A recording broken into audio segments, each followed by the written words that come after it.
Selamat datang di video pecahkan. Sekali lagi, gue masih akan bacain halaman dari buku pecahkan sesuai dengan yang gue sesuai dengan permintaan dari orang-orang di Instagram yang gue kasih kesempatan untuk bertanya. Sebut satu angka dari 1 sampai 250. Nanti gue akan bacain halaman buku pecahkan di angka yang dia sebut. Nah,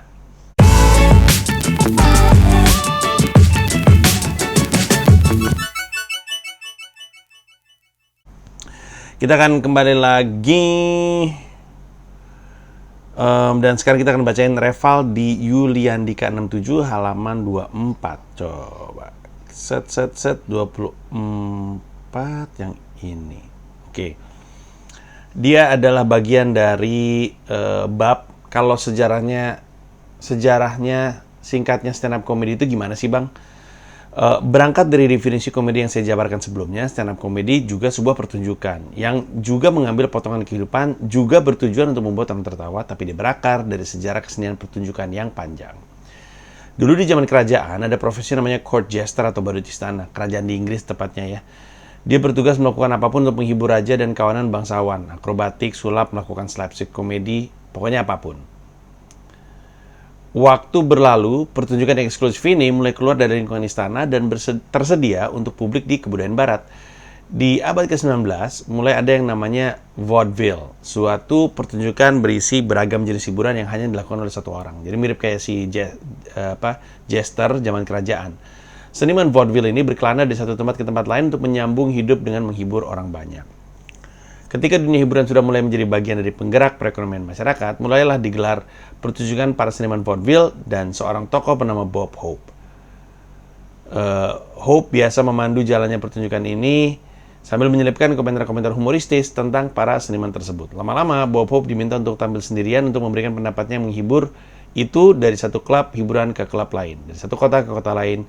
Dia juga pernah menghibur para tentara Amerika Serikat yang ada di medan perang. Nah, apa yang dilakukan Bob Hope inilah yang pada akhirnya menjadi akar dari stand up comedy. Tapi terlepas dari sejarahnya, saya selalu terkesan dengan stand up comedy sebagai suatu aksi. Kalau diartikan secara literal, stand up comedy artinya memang komedi berdiri, namun secara ideologis, para stand up comedian adalah orang yang berani memperjuangkan apa yang menurut mereka benar. Tuh, masih ada sambungannya, tapi itu halamannya. Nah, jadi, gue tuh sering juga ditanya soal stand up comedy. Karena sebenarnya IHIK ya, Institut Humor Indonesia Kini, IHIK 3 itu ngerilis buku judulnya Anatomi Humor Indonesia. Itu bagus banget. Di situ dia cerita soal bukunya bercerita soal berbagai macam perspektif terhadap humor, termasuk stand up comedy dan akar dari kesenian stand up comedy di Indonesia. Bahwa kalau kita ngomong soal lawak tunggal di Indonesia tuh akarnya tuh sudah ada dari zaman Basio dan sebelumnya. Makanya ketika stand up comedy masuk ke Indonesia, walaupun tadi pemaparan dari buku gue itu masuknya asalnya dari vaudeville, terus dari jester court yang barat sekali, tapi realitasnya Indonesia nggak asing dengan konsep orang lawak sendiri. Bahkan Los Gilos ya kalau nggak salah, yang Bing Slamet dan dua yang lainnya sebelum Empat Sekawan. Los Gilos itu walaupun lawak grupnya tuh nulis ngonsep gitu. Jadi pelawak yang ngonsep, pelawak yang nulis dulu setnya, pelawak yang ngeriset dan pelawak yang melakukannya sendiri, sesungguhnya bukan hal yang aneh di Indonesia, bahkan udah mengakar dari sejarah tradisional lawak di Indonesia. Tapi kalau stand up comedy sebagai sebuah genre namanya stand up comedy, itu memang akarnya dari sana. Di Indonesia sendiri, gue kayaknya sering cerita deh bahwa Warkop itu pernah jadi juri lomba lawak tunggal kalau nggak salah, atau komedi tunggal, lawak tunggal kampus, yang pemenangnya tuh Krisna Mukti, Pepeng, terus Sis NS ya. Iya bukan sih, gue lupa deh. Tapi artinya di Indonesia tuh kita kenalnya dengan lawak tunggal dan itu akarnya panjang, sementara di luar negeri nyebutnya stand up comedy. Nah, ketika stand up comedy dibawa ke Indonesia, akarnya stand up comedy yang dari luar ke sini itu datangnya dari situ, dari jester court, terus ke vaudeville, terus udah gitu dari vaudeville ke Bob Hope yang jadi perantara vaudeville. Tapi terus Bob Hope juga sebenarnya bawain acara kayak gong show. Kalau di Indonesia tuh kayak gong show, kayak talent show gitu, dan dia ngomentarin di tengah-tengahnya. Abis itu komentarnya itu lucu, lama-lama disuruh ngomentarin sendirian.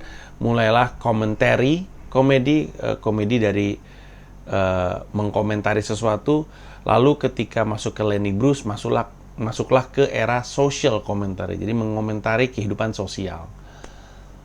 Nah, nanti dari si Lenny Bruce ini yang melahirkan nama-nama kayak Richard Pryor, nama-nama kayak Red Fox, nama-nama kayak Carlin, datangnya dari Lenny Bruce. Gitu. Buku Pecahkan itu emang benar-benar menyeluruh deh, dari yang dasar banget, hal-hal yang lo mesti tahu,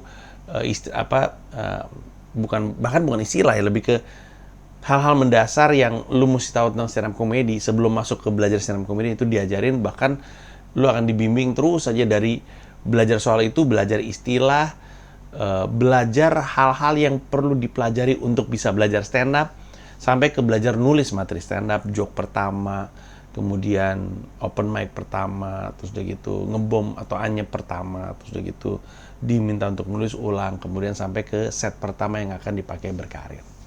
Itulah isi dari Buku Pecahkan yang akan buka pre-order sebentar lagi. Silakan cek di pecahkan.com karena nanti pre-ordernya akan dilakukan di situ. Terima kasih banyak. Goks.